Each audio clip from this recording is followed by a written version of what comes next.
Eu vou ter que fazer aquele comentário já habitual, mas de quem está nas redes sociais, com esse tipo de conteúdo, mas necessário e fundamental.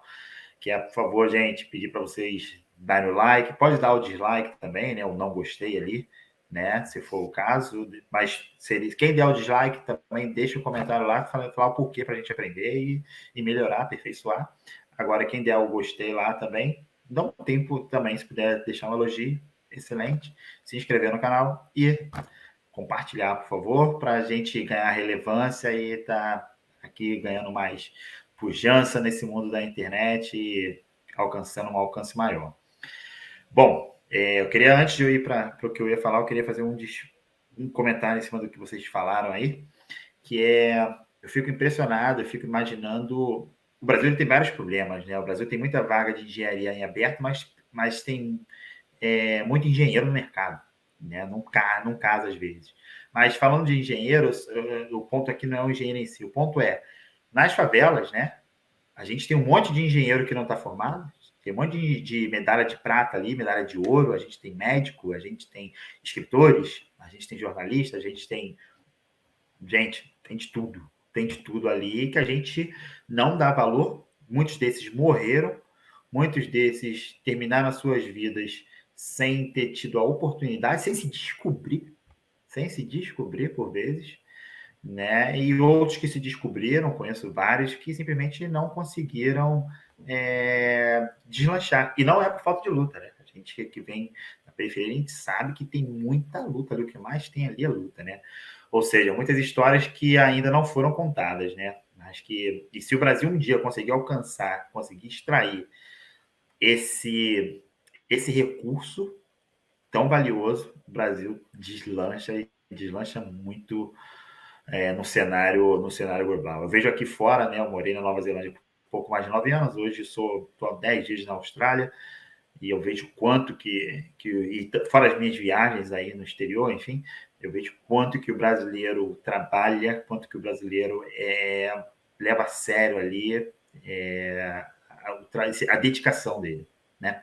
Enfim, bom, como eu disse, seguindo aqui para a nossa parte, Aninha, eu queria dar um outro rumo aqui para o nosso... Ana Paula, desculpa, eu queria dar um outro rumo aqui para o nosso... Já falei que está tudo para o bem. nosso bate-papo.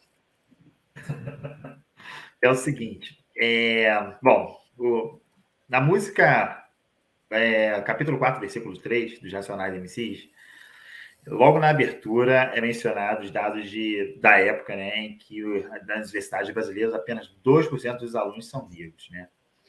E hoje, com a popularização das universidades, devido ao ProUni, né, e várias outras pessoas também acessando através da universidade, da privada, né, pagando ali, enfim, muitos pretos passaram a ter acesso, né, às universidades, à faculdade.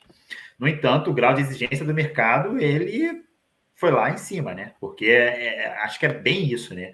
A gente, e eu estou me colocando como não o preto, mas o pobre ali também, que passou também por várias dificuldades, a gente, quando começa a galgar um pouquinho, porque a gente está ali buscando uma certa coisa, a gente se prepara para aquilo, leva um tempo, aí quando a gente começa a alcançar o patamar, a régua é elevada, né? Então, a gente passou, o preto passou a ter acesso à faculdade, né? Só que o mercado simplesmente passou a exigir com muito mais frequência a pós-graduação, né? Seja ele o master, seja ele o mestrado, o doutorado, e até mesmo o idioma, né?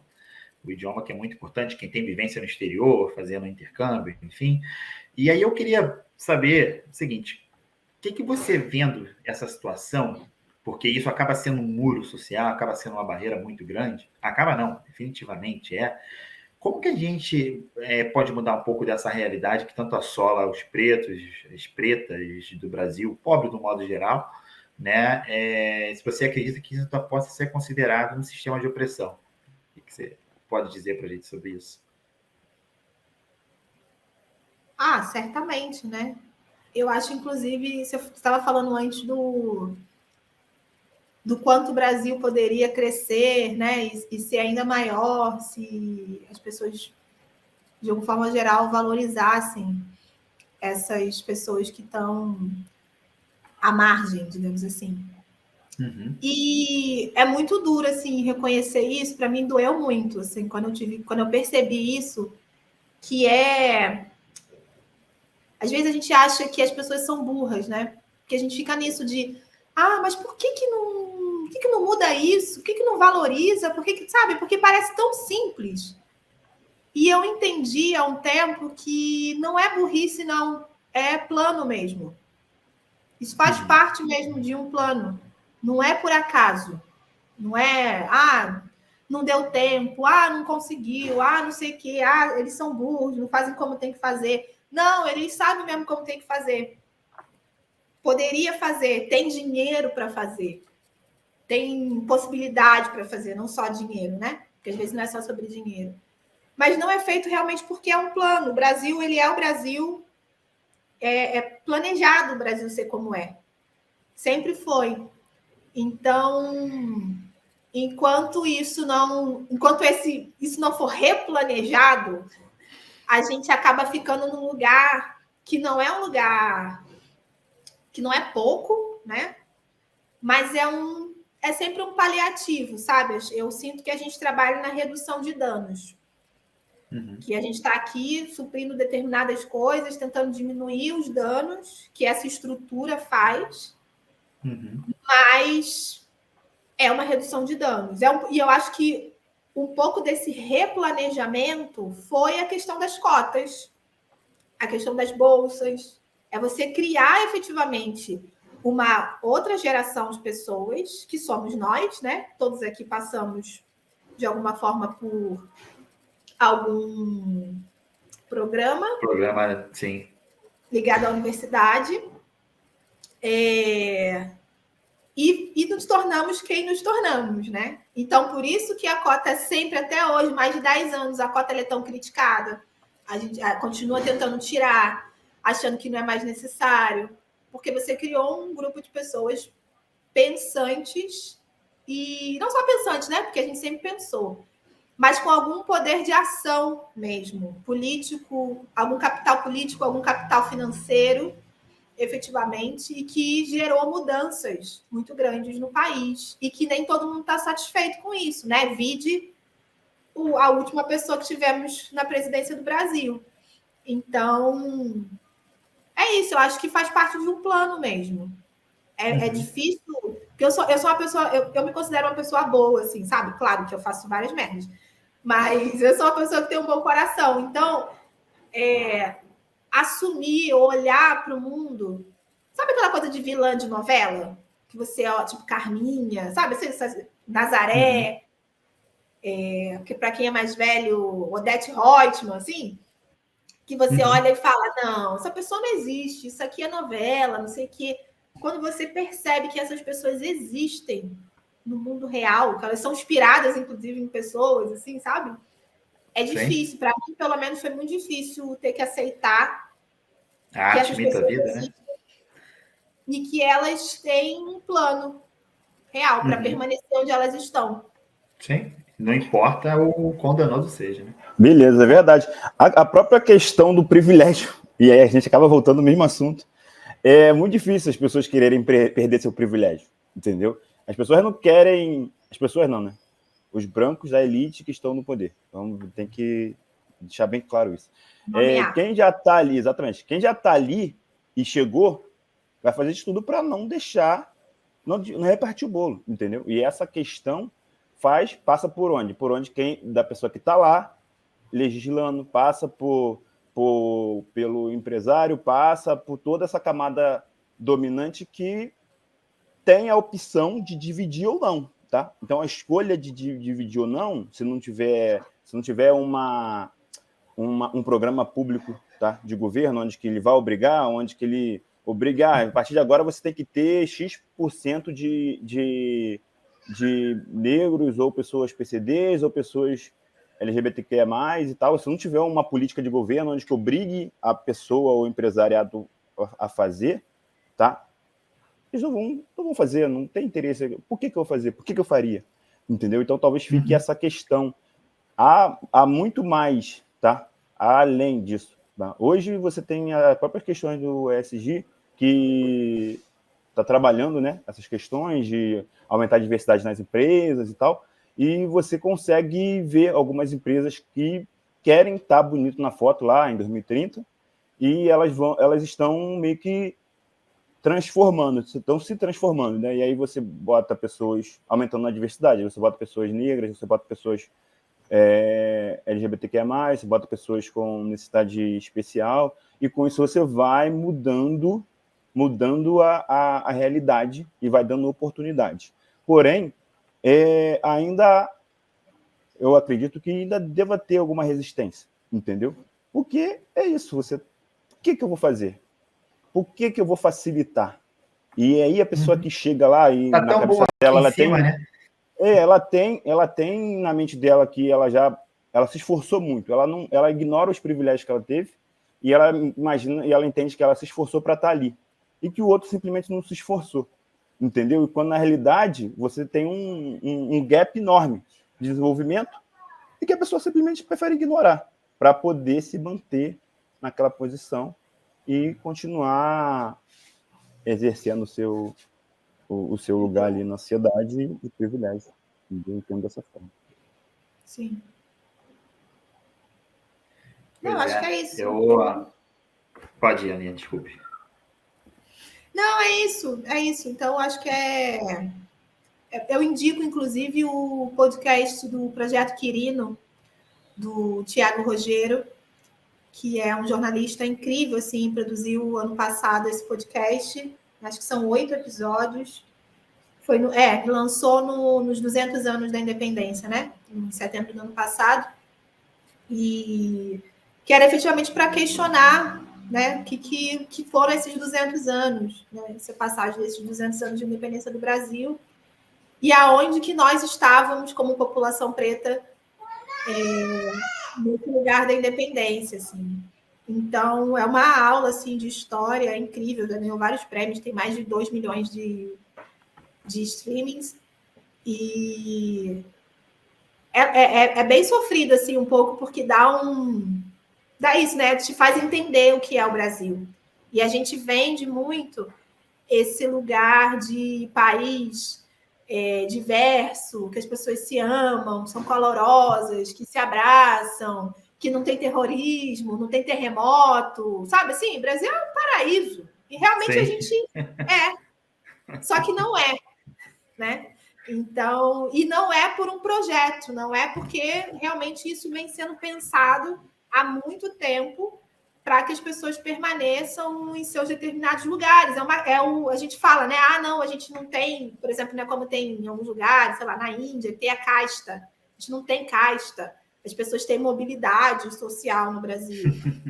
Não sei se tem, não. Então, porque existem castas no Brasil. Existem castas. Sim. Pois é.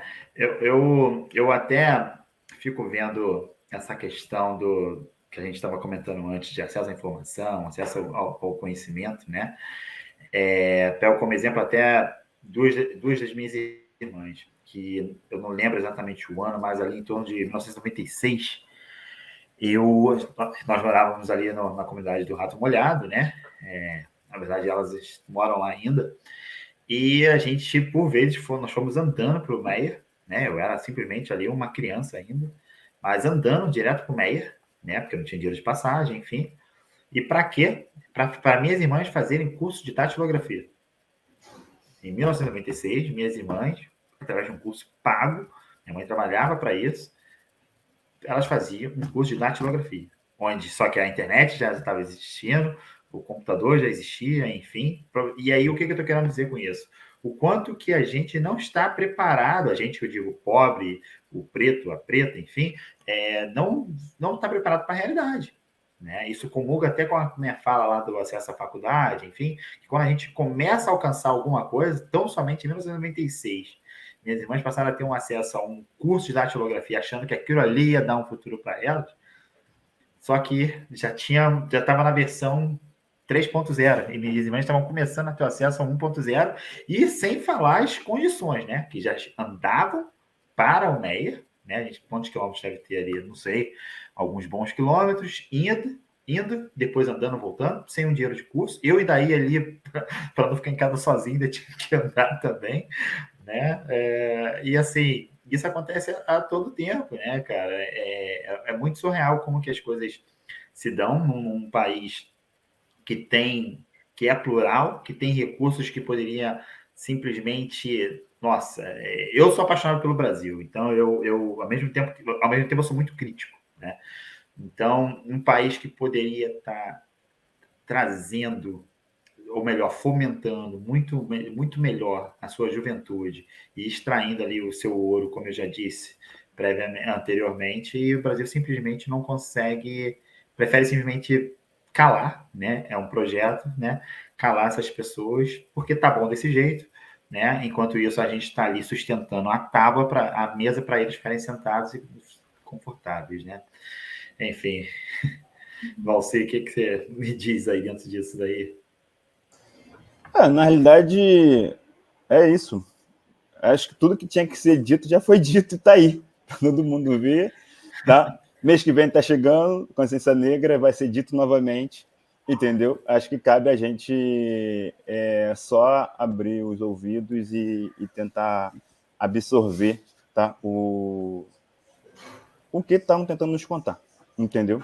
Ou olhar para o lado e ver os movimentos que estão acontecendo na sociedade, tá? Nesse próprio sentido que eu falei da questão ESG, tá? Nas mudanças que estão ocorrendo nas empresas, acho que é importante observar isso. Eu queria a gente está... Mês que vem então época de o pessoal postar o vídeo do Morgan Freeman, né? Dizendo que Eu ouvi que esse ano ele vai estar no Brasil, acho que vai ter um evento em Salvador que ele vai estar. Eu falei, gente, Morgan Freeman em novembro no Brasil, é tipo... Quero assistir, quero ver os memes, inclusive. Eu acredito que vão catar ele para alguma roda, para alguma conversa, porque vai ser interessante. Ou talvez ele vai ver a nossa realidade, entendeu? Pode ser. Eu acho que é isso, né? A gente, como população negra, se inspira muito e tem muita admiração pelo movimento negro norte-americano, especialmente. Porque é isso, né? Eles tiveram ali, mas a população brasileira no Brasil a população negra brasileira é muito maior do que a população negra americana, por exemplo.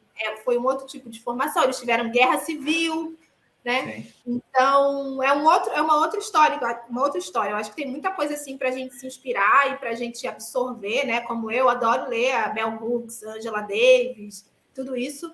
Mas eu acho que é muito importante a gente estar também focado e fincado na nossa realidade, na formação mesmo do povo brasileiro e de como na formação do povo e na formação da sociedade brasileira, né? E tem muita gente também que escreveu sobre isso, Florista Fernand, enfim, tem muitos, a Lélia Gonzalez, a Sueli Carneiro, né? Pessoas que ainda estão vivas, inclusive, e que ainda estão produzindo, e que é muito importante que a gente ouça, assim, que a gente valorize.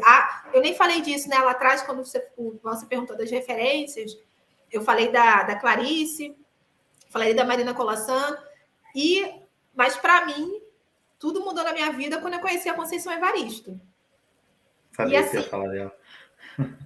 E foi muito louco, porque a minha história com a Conceição tipo, fundou o TEAR, né? Também, assim. É muito amiga do TEAR. Então, a Conceição me conhece antes de eu conhecer a Conceição. E hoje eu tenho até vergonha disso, porque ela ia frequentar, ela ia nos espetáculos de teatro, ela ouvia meus textos e vinha sempre me cumprimentar e falava que adorava meus textos, não sei o quê, eu adorava. Mas para mim ela era uma senhorinha, avó da minha amiga. Para mim era essa pessoa. Até o dia que alguém falou, porque a Conceição Evaristo, eu falei, mas quem é a Conceição Evaristo? Quando eu vi a foto, eu falei, mas eu conheço essa senhora. Como assim? Essa é a Conceição Evaristo?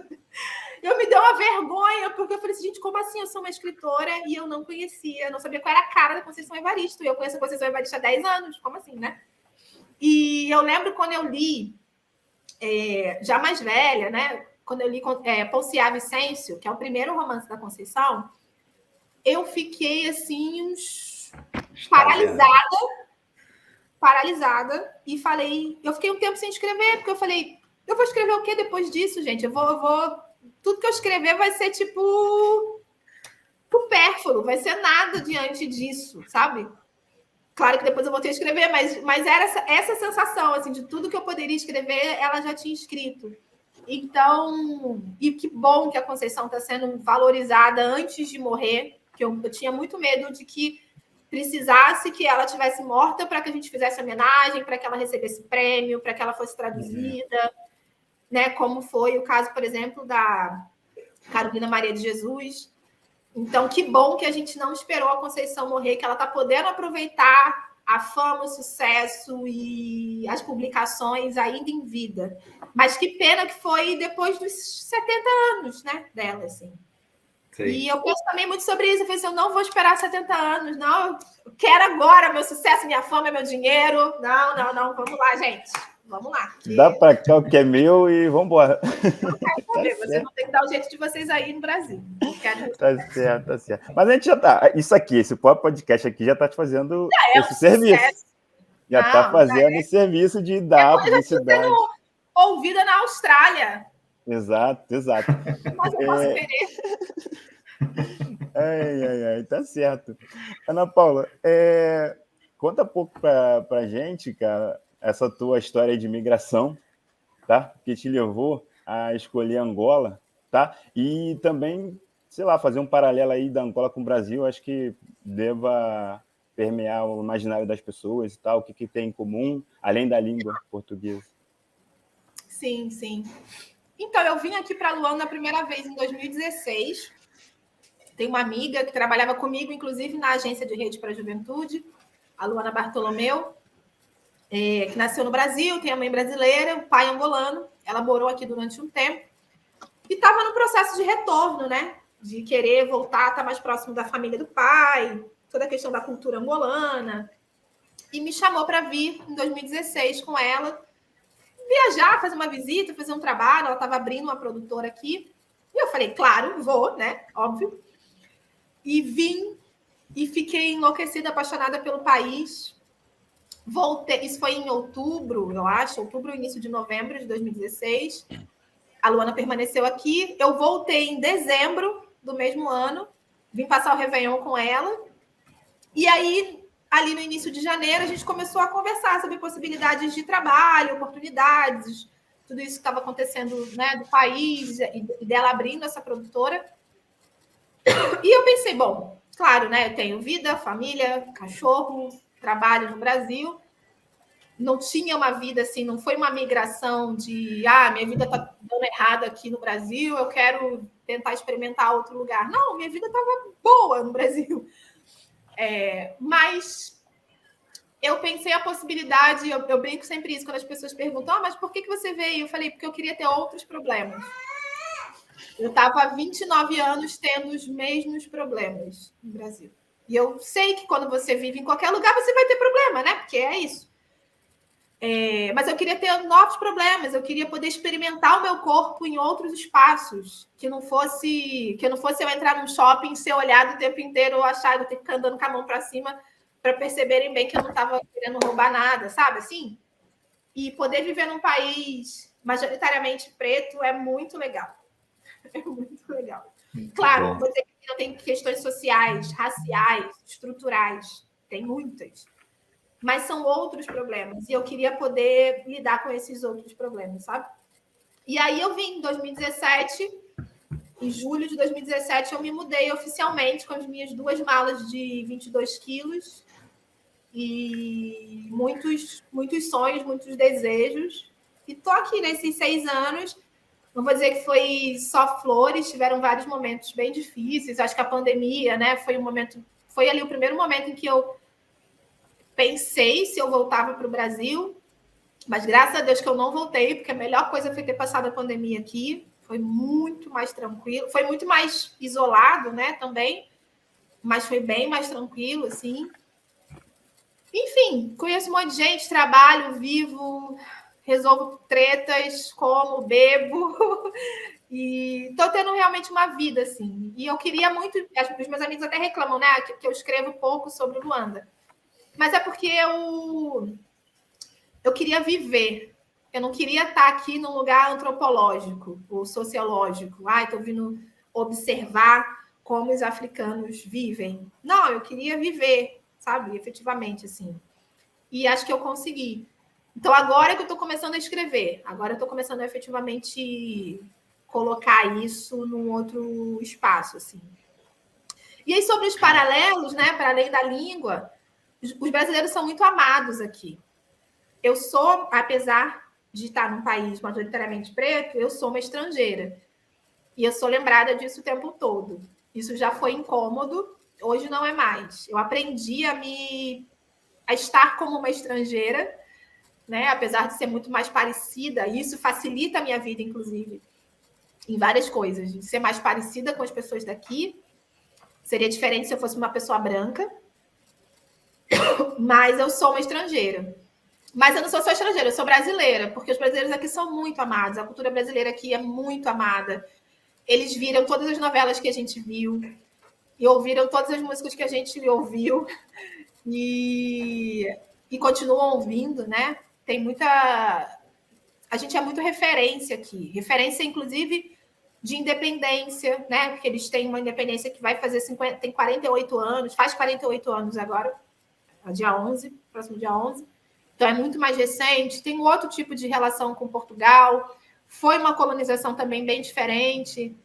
Então, acho que eles admiram a gente em muitas coisas. Tem muitos paralelos, mas também tem muitas diferenças. Essa questão da cultura também é bastante diferente, assim, eu acho, da formação, né, do brasileiro. E eu acho que o brasileiro é meio burro, né?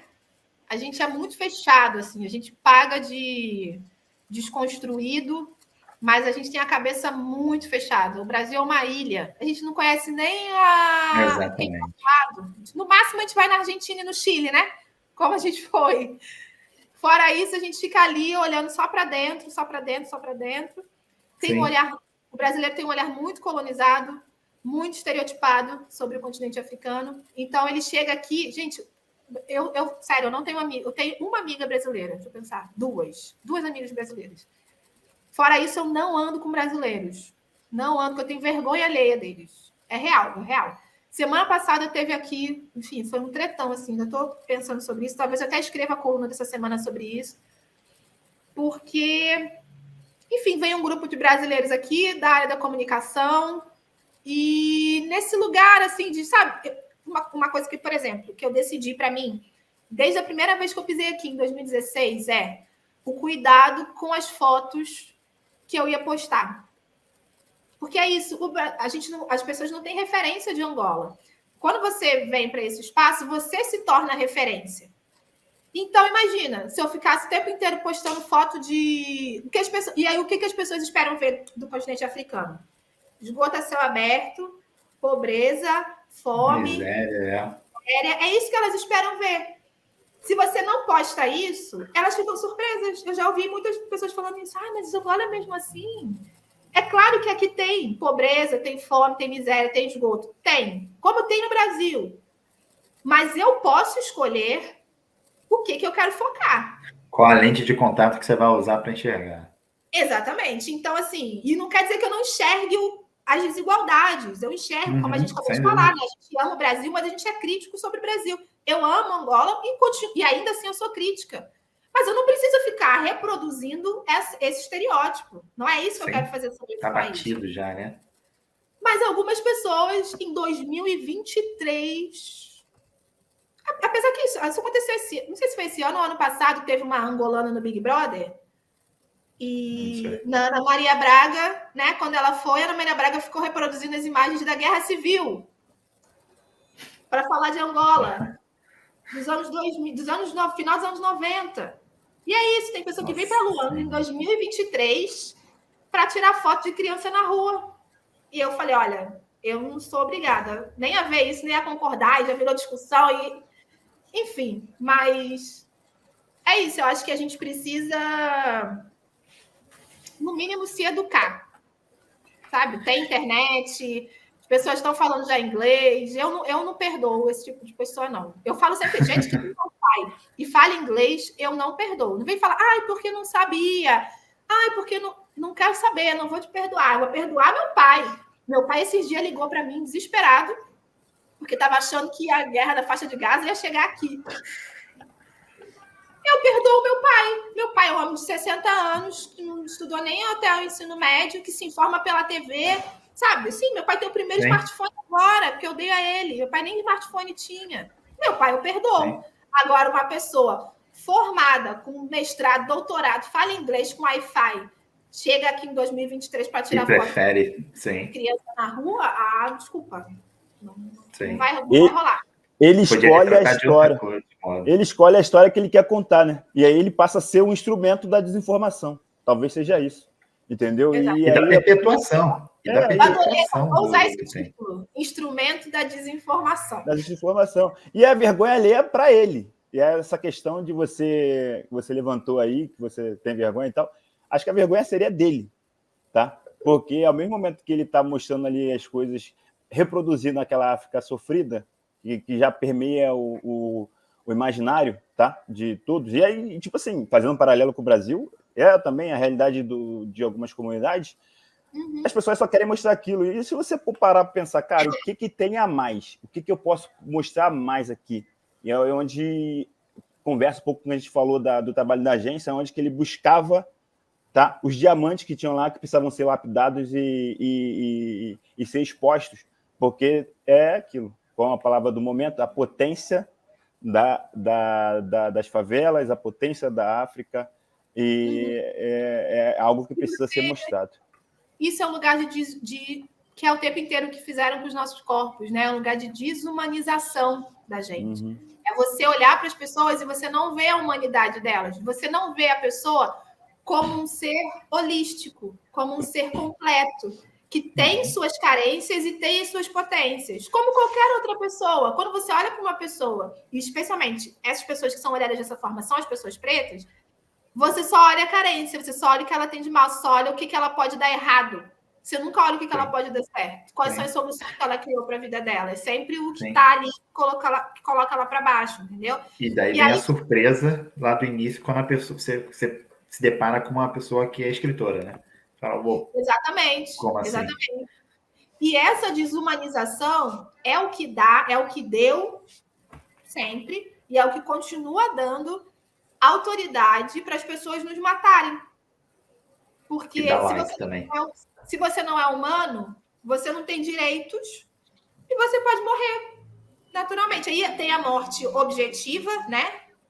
Geralmente a bala, e tem a morte subjetiva, que é isso, que é pelas imagens, né? Que é a desigualdade pelas imagens, pelas histórias. E e as pessoas não conseguem enxergar que isso é racismo. Elas olham e falam, não, isso é só racismo, é chamar de macaco. Eu não estou chamando ninguém de macaco, não estou sendo racista. É só jogar banana dentro do campo de futebol. Isso aqui é racismo. Se eu não estou fazendo isso, não estou sendo racista. Dá like. O ponto. Ana Paula, eu queria, dentro dessa questão da África que a gente entrou aí no continente africano, você fez uma coisa muito legal que eu li em uma de suas colunas, que foi quebrando um paradigma do normal. Você fez um intercâmbio, né, de inglês e você optou pela África do Sul, né? Queria que você falasse um pouco disso para a gente. Primeiro, que é uma experiência, né? Você conhecer uma outra cultura é enriquecedor, isso que eu recomendo para todo mundo. E queria que você falasse um pouco de como foi isso, o que você pode trazer para a gente aí, por que, né, a África do Sul, quando a maioria das pessoas tende a escolher Estados Unidos, o Reino Unido como um todo, a Austrália, Nova Zelândia, Canadá, enfim. Sim. Voltando a falar do tempo, né? Eu queria ter feito intercâmbio aos 18 anos. Esse era meu plano, oficialmente, né? Não, aquela coisa. 18 anos, vou fazer meu intercâmbio. Cadê, né? Que eu ia ter dinheiro e, enfim, possibilidade de fazer isso aos 18, 20 anos. Assim. Então, só tive essa possibilidade aos 35. E aí, teve uma vez, né, voltando à terapia, que eu estava bem triste, assim. Tava triste, mas tava meio tensa, assim, falando disso com a minha terapeuta, né? Falando, ai, Adriana, mas é meio assim, né? Eu só demorei tanto para fazer isso, para fazer intercâmbio só agora. E aí ela falou, Ana, mas você tá falando isso, parece até que você vem de uma família rica, que tava ali cheio de possibilidades para pagar as suas coisas e, tipo, você só não fez o intercâmbio porque você não quis, né? Aí eu falei, caraca, é mesmo, não foi porque eu não quis, não, porque eu tava ali ocupada, né? Sim. Ocupada ou sem dinheiro. Quando você tem tempo, você não tem dinheiro. Quando você tem dinheiro, você não tem tempo. E, inclusive, também foi isso. Eu não fui de férias. Eu fiquei um mês na África do Sul e eu continuei trabalhando remotamente. Então, é isso. Nem esse tempo, assim, efetivamente eu tive. Adoraria ter ficado lá só curtindo a vida. Eu optei pela África do Sul. Assim, eu queria muito poder ter viajado mais nesses 6 anos aqui. Tinha muitos planos de conhecer o continente, de viajar muito, mas a África não é um continente fácil de viajar. Não é barato e também não é fácil. Não é uma mobilidade, assim. Não é um continente que está integrado. Especialmente Angola, eu acho também. Tem uma integração ainda menor com o restante do continente. Meu plano era começar isso em 2020, mas a gente sabe o que aconteceu, né? Então, isso foi sendo adiado, assim. Aí, esse ano, eu passei o Réveillon em São Tomé e Príncipe, que foi muito legal. E em abril, eu fui à África do Sul. Eu acho que tem isso, acho que eu queria poder... Acho que tem isso que você falou, né? De olhar, primeiro isso, olhar o território como potente. Então, o que tem aqui que eu já posso fazer? Eu queria, inclusive, o meu plano 1 era ir para a Namíbia, né? Que ali é um país que fica entre África do Sul e Angola. Mas na Namíbia, as escolas que eu procurei não me deram muita segurança. E como eu ia, né, pela primeira vez, e era um tempo curto também, eu falei, não posso ir para um lugar que eu não tenha segurança. Eu preciso de ir já com tudo muito certo. E aí a África do Sul, né, que é um dos países mais estruturados do continente, me dava toda essa possibilidade, assim. Fora que é muito mais barato, né? Você pagar as coisas em rands do que em euro, em libra, em dólar. Uhum. Então, me deu a possibilidade de fazer muitas coisas. Nossa, eu comi muito bem, jantava, sabe? Assim, é isso, é um país... Eu fui para Cape Town, é uma cidade muito cosmopolita, assim. Todo mundo diz que é muito lindo lá, né? É lindo, mas me falaram também que é bastante turística, né? Porque é isso, tem muita gente de fora lá mesmo. Então, por um lado é bom, porque te oferece muitas possibilidades. Eu que gosto de comer, tem comida em restaurante do mundo todo, tem um monte de coisa para fazer.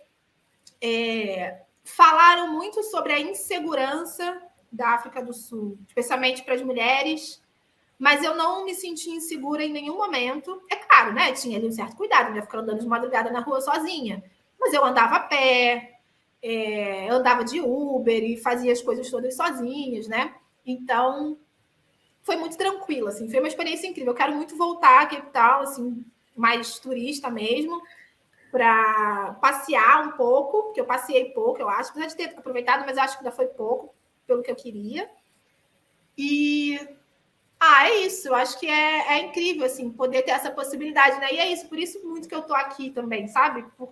Para ter essa proximidade, para ter essa possibilidade de estar mais perto. Eu acho que não deveria, mas é um privilégio, né? Deveria, ou na verdade, um direito de você poder estar aberto a outras culturas, a outras pessoas, a outras conversas. Inclusive, eu conheci... enriquecedor, né?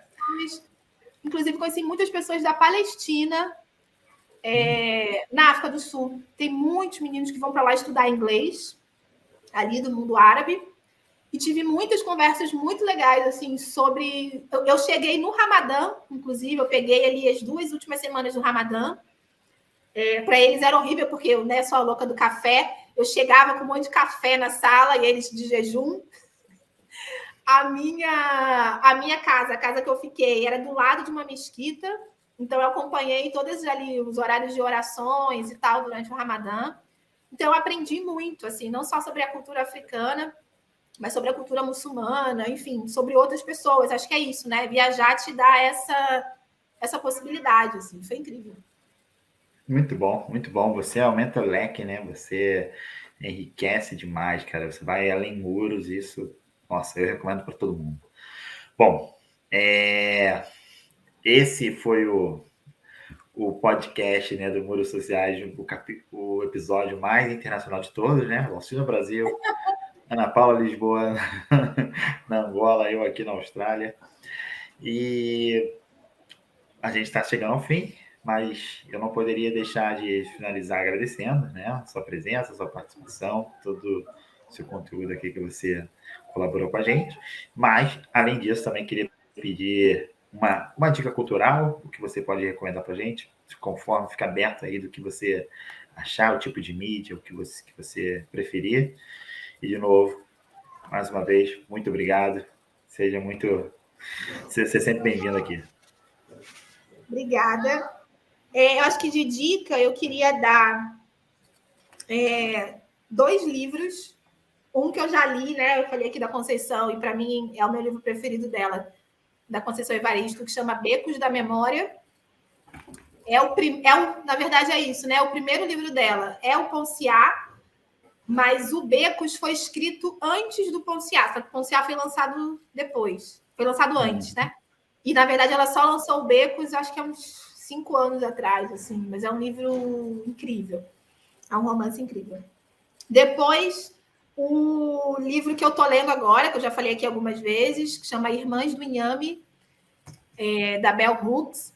Foi lançado, acho que esse ano também, no Brasil. É um livro dos anos 90, final dos anos 90, nos Estados Unidos, mas foi lançado esse ano no Brasil. E fala sobre... É um livro que a Bell Hooks classificou como um livro de autoajuda para mulheres negras, de autorrecuperação, assim. Então, é um livro bastante terapêutico, pelo menos para mim tem sido, e fala muito desse lugar, né, de como a gente se autorrecuperar de todos esses atravessamentos que o racismo traz para a gente.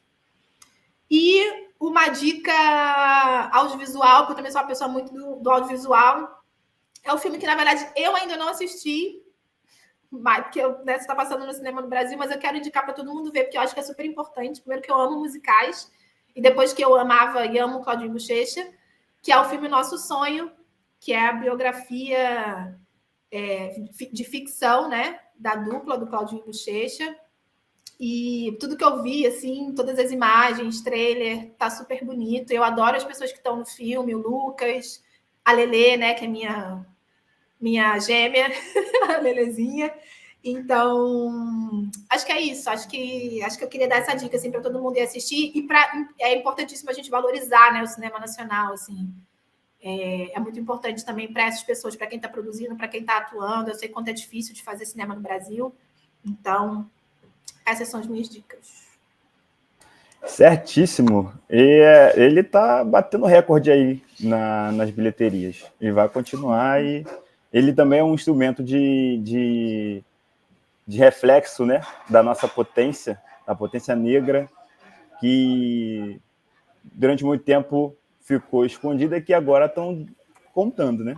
Tu já assistiu? Vocês já assistiram? Não, ainda não, mas eu já marquei aqui na minha agenda, vou assistir, entendeu? E é isso, acho que é mais uma obra que está vindo para poder nos mostrar, entendeu? Ou contar a nossa história a partir de outra perspectiva, com a nossa própria lente, com a nossa própria história, contando por nós mesmos. É isso que é o mais importante, tá? Eu queria dizer para você, tá? Agora já no finalzinho, que você já tem o seu legado, tá? Você já é uma pessoa que é uma referência, tá? Para a gente, para o povo negro, brasileiro, de periferia, entendeu? E que o exemplo de vida, ele atinge a gente e nos contagia e nos transforma, tá? Nos faz a gente ver que a gente pode ir mais além do que a gente já foi ou que a gente possa ir. A gente pode alcançar mais, entendeu? Então, essas são as minhas palavras finais, tá? Queria lembrar o pessoal aí de dar o like, compartilhar, tá? E dizer que esse foi o Muros Sociais com Ana Paula Lisboa. Deixa eu falar uma coisa também que eu nem dei tchau. Só dei as dicas, mas não dei tchau. Queria, né, mais uma vez agradecer assim, a vocês e parabenizar pela iniciativa, pelo trabalho, desejar sucesso, caminhos abertos sempre. E é isso, acho que é... agradecer não quer demais, né? Acho que é bom. E agradecer também suas palavras, a gente, né, falou um pouquinho ali no off.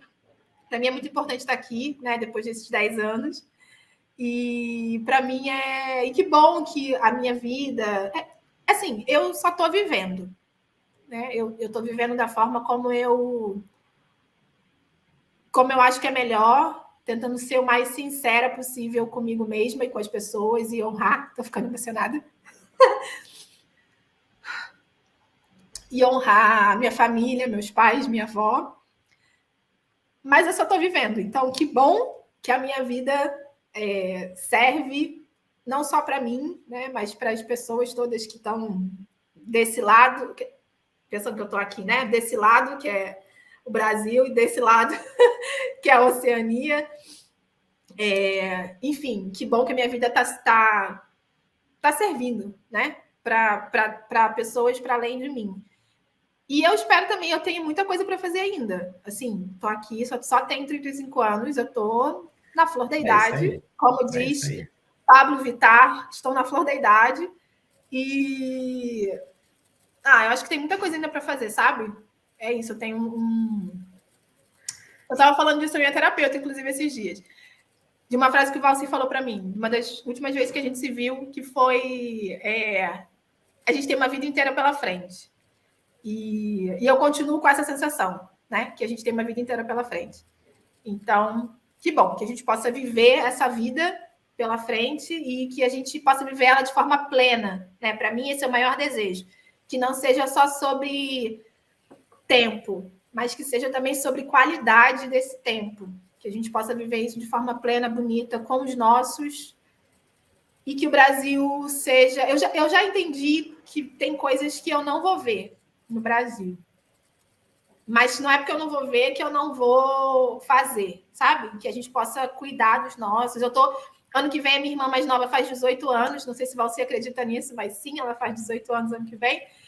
E eu estou super planejando fazer uma viagem com ela de 18 anos, levar ela para Salvador e falar, olha, isso aqui é o Pelourinho, isso aqui, sabe assim? Coisas que eu gostaria muito que tivessem feito comigo, né? Que meus pais tivessem tido essa possibilidade, quando eu fiz 18 anos, de me levar para fazer intercâmbio, de me mandar para fazer intercâmbio, ou de, sei lá, vai fazer uma viagem. Então, que bom que eu posso, nos 18 anos da minha irmã, proporcionar isso para ela, sabe? E é isso, acho que a gente possa proporcionar isso para os nossos e que a gente possa atingir cada vez mais pessoas para diminuir as desigualdades, sejam as objetivas, as subjetivas, as internas, as externas. E saúde, especialmente, que é isso que a gente precisa. Saúde física, mental, espiritual, para continuar caminhando. Obrigada. Saúde e paz. E dinheiro a gente corre atrás. Tu quer totalmente correr atrás, eu quero só receber. Não pode, tipo, acordei com um pico. Ai. Bom, é isso, gente. Muito obrigado. Esse foi mais um episódio do Muros Sociais Podcast. Um abraço e até a próxima. Tchau.